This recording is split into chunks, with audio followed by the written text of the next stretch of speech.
We are live with the Combatcast. It's man they call Dave. It's Chevy Rooney. Chevy, welcome back. And what do we got coming up in the next few weeks before we get into today? All right, August 5th, UFC Fight Night, Sandhagen versus Nurmagomedov. Looking forward to that one. And then August 12th, UFC. Actually, didn't that changed, right?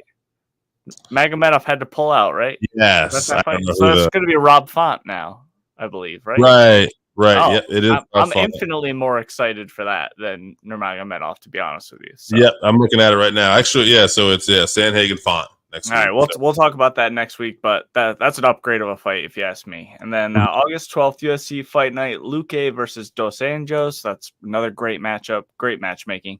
And then August 19th, UFC Fight Night, Sterling, or I'm sorry, not Fight Night. It's a pay-per-view, 292. Yeah. Sterling versus O'Malley for the bantamweight belt. Absolutely. And so, speaking of fight nights, let's review the co-main and main event of last week's fight night. Just want to say a couple other fights here. Paul Craig got a great TKO against Arnaud Muniz. Great debut at middleweight. He looked great, yeah. Yeah. And called out Bo Nickel, by the way. Yeah, great call out. Yeah. I like that fight. Don't know if he'll get it, but I could see why he would get it, honestly. But just because stylistically they might go, okay, he's kind of perfect for Bo. He'll go to the ground. But is he? You know, I don't know. That's what's so interesting about that matchup. But and then Nathaniel Wood, Andre Feely had a hell of a fight too on the main card as well. Yeah. Nathaniel Wood getting the big W there. Yeah, it was up and down fight card for sure. Could have used Patty on there. But let's talk about the co-main. Molly McCann versus Juliana Stoliarenko.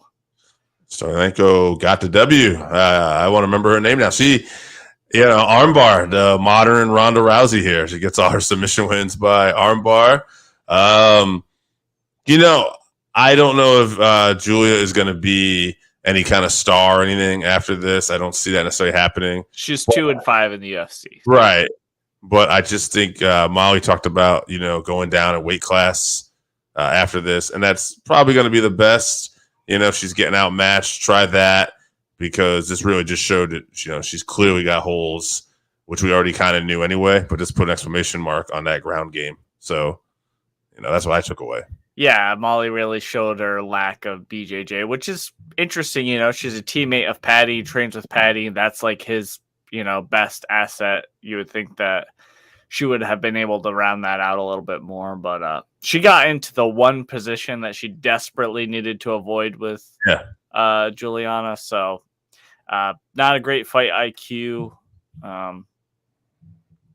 Mistakes happen in there. Obviously, there's just so many variables, but I am interested to see her at 115. If that could make, she does seem like she's a bit smaller than all these girls she's fighting. So might be the right move. So good luck to her. She definitely still needs to work on that ground game though. Because there's girls down there that'll tap her out too, even if she's the bigger fighter. Absolutely. All right, let's move on to the main event, which I was very excited by. Tom Aspinall versus Marcin Tybura. Tom Aspinall did exactly what we thought he was going to do, and he crushed it. He looked good, and I was super, super impressed with Tom. Yeah, Tom is the truth. I wish that we could see him against Jones, but that doesn't sound like it will happen. I think Tom's going to be the champ next year either way, whether Stipe wins or John wins and retires. I mean, they might both retire after that fight for all I know, but I think Tom's going to be the champ either way next year. So guess what, by the way, for people who won't know this, we did this last week too. This is my fault. Just making two studios. We are in episode 111, Font Sandhagen preview. Great. So, looks like anybody's watching it. So, why don't you want to hop in the other studio, or what do you want to do? I'll just do this one. No, let's just do this one. We'll keep rolling this one. All right. I'm sorry, Joe. Sorry, Joe. Studios, I can't handle this. Clearly. All right. Well, let's get on to this week's main card. I'm looking forward to this card so much. Just we're gonna go through the whole main card because this card's so great. But I also want to shout out prelim. How he's on the prelims only makes sense because the prelims are being shown on ABC. But Derek the Black Beast Lewis is fighting Marcos Rogerio de Lima.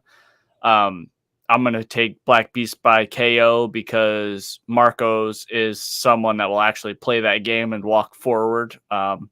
Even though his grappling is superior, he fancies himself a knockout artist as well. So I think he's going to walk into Black Beast and regret it. I hope you're right because I think Black Beast does need to get back in the win column here too.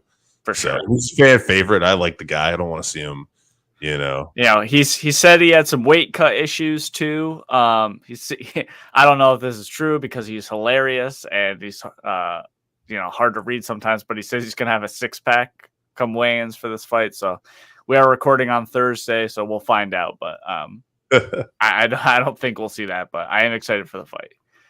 All right, let's get into this main card. Juicy card. Michael Chiesa versus Kevin Holland. All right, Michael Chiesa, 18-6, 11 subs, 7 decisions. This guy, he's funny. He's got quietly wins over like Rafael dos Anjos, Jim Miller, Carlos Condit, Diego Sanchez, Beneil Dariush. I mean, different points in their career, but Michael Chiesa is a guy that sometimes I think is underrated. He won the Ultimate Fighter live. I think it's important to always mention the live aspect of that. One for sure. Yeah, just and he didn't get any breaks, didn't get any buys. It was like 4 fights, and so very impressive. Kevin Holland though, 24-9-1, 14 KOs, 6 subs, 4 decisions. He is tied with Roger Huda and Neil Magny for most wins in a calendar year in UFC history. Fight of the night, performance of the night 5 times. This is a guy, he likes to put on exciting fights, and he's a guy that also like to keep busy at one time. So I would say this is an interesting, even matchup. I like Chiesa on the ground a little bit here, but I don't feel like he's going to have necessarily a clear advantage. Whereas I do think Holland will have the advantage on strikes. And I think Holland is just at a point in his career where he's younger. And as long as he's mentally, focused, I think Kevin Holland will have this victory. I love Michael Chiesa, but I just feel like these two are going at different points in their career. Not to say that Chiesa is washed. I feel like Holland is on the upswing, and right now he's going to keep that momentum going. Yeah, both guys have struggled lately too, so there's an incentive, a little bit extra on this fight. I'm with you though. I think Kevin's a little too slippery on the ground to be held down by Chiesa, and on the feet he has a huge advantage. I'm a fan of both guys, so I'm hoping for a good match, but I'm gonna assume that Kevin gets a TKO in round 3, keeps range, and when Chiesa start getting a little bit tired and he's going to be lunging in for those takedowns, he's going to get caught with something, I think. So, yes, I didn't pick a round. TKO round 3. I will also pick some of that. All right, let's move on to the next one. Interesting matchup. Tony Ferguson versus Bobby Green. 2 characters. So that's funny. I actually forgot to put down this one, but I don't need any notes for these two. Yeah. Tony Ferguson is a legend who's fallen, kind of like Chiesa, like I said, except for even more so on hard times. He needs a victory. Bobby Green is interesting in the sense he's always been one of those top fighters, but never quite broken out of that pact of that upper echelons top 5. And this is an interesting time in their careers that they're fighting each other. I don't know who's the favorite in this. Bobby Green is a sizable favorite.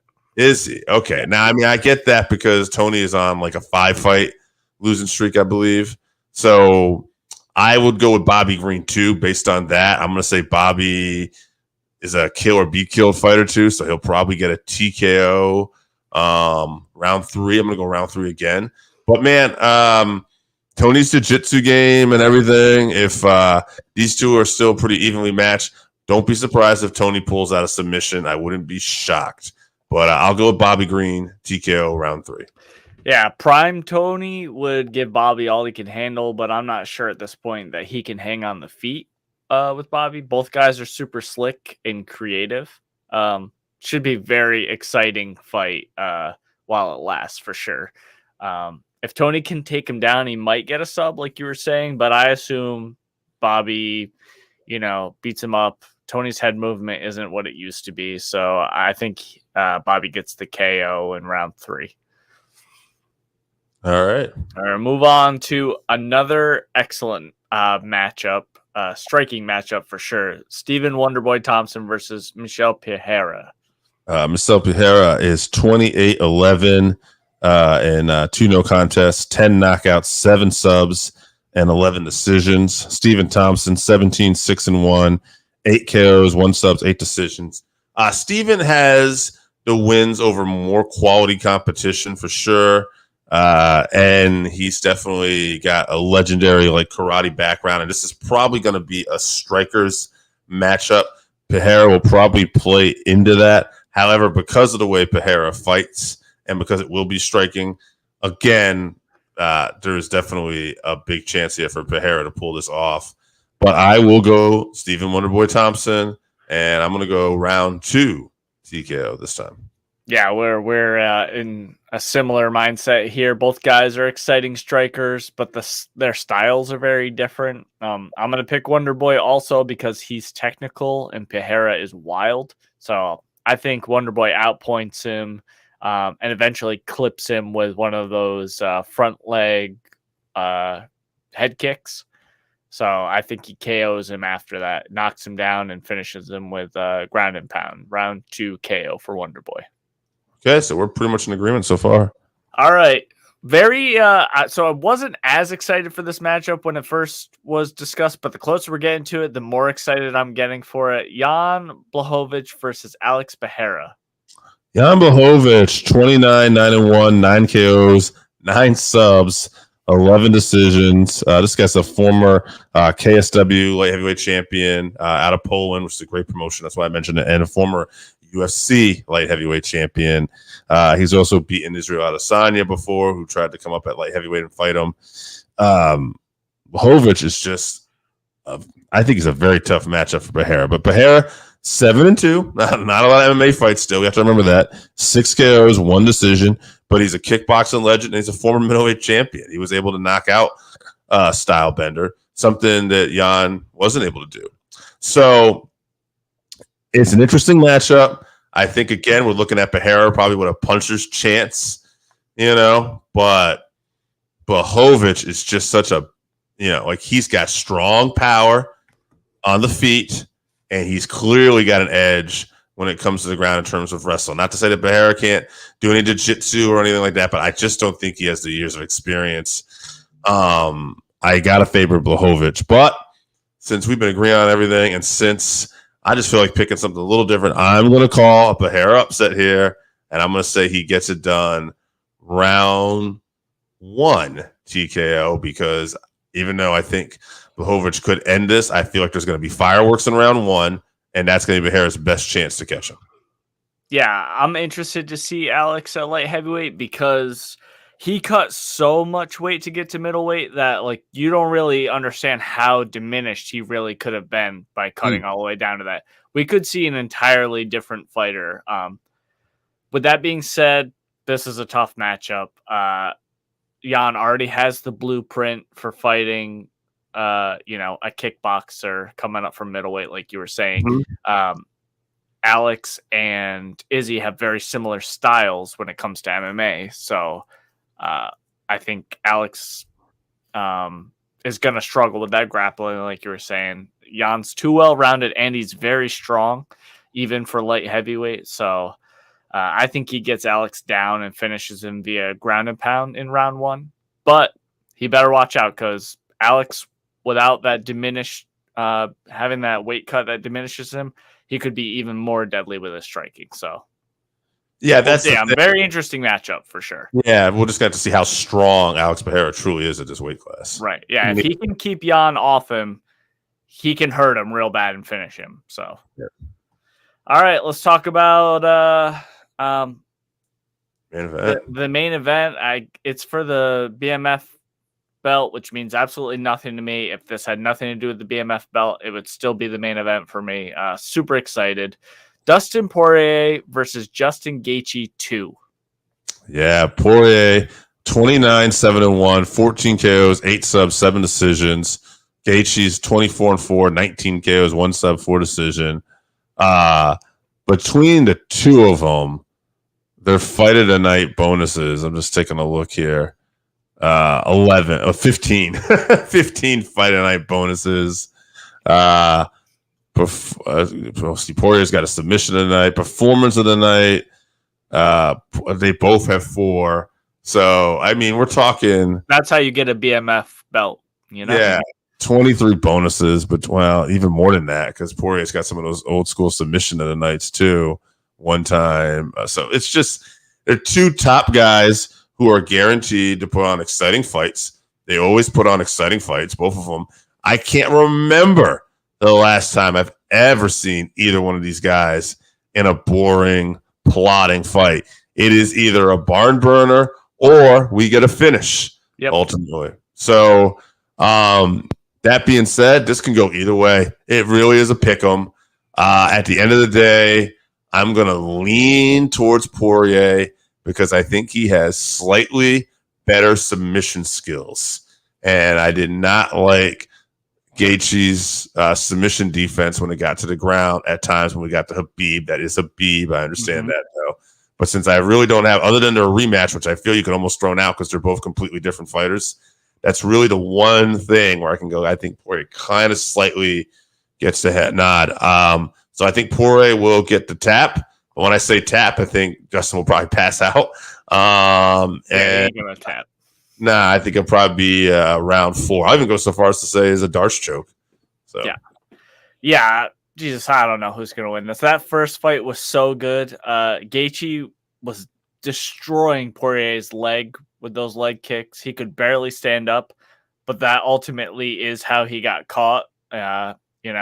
Dustin countered Gaethje's leg kick with a left hand that wobbled him, and he ended up following up and finishing him. So I don't know if Gaethje's going to use the same game plan, go in there and kick the leg and take his legs out from underneath him, or if he's going to do a different game plan. But we do know that he has tightened up his game a little bit. He's not as wild, not as willing to just take shots and wade in.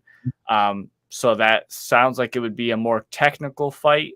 And in a more technical fight, I think that favors Dustin even more. So I'm a huge fan of both guys. Guaranteed to be an exciting fight. Good luck getting fight of the night from these guys. So I'm going to pick Dustin in a more technical fight, but I think that it's going to be a decision. It's going to be a very tough fight.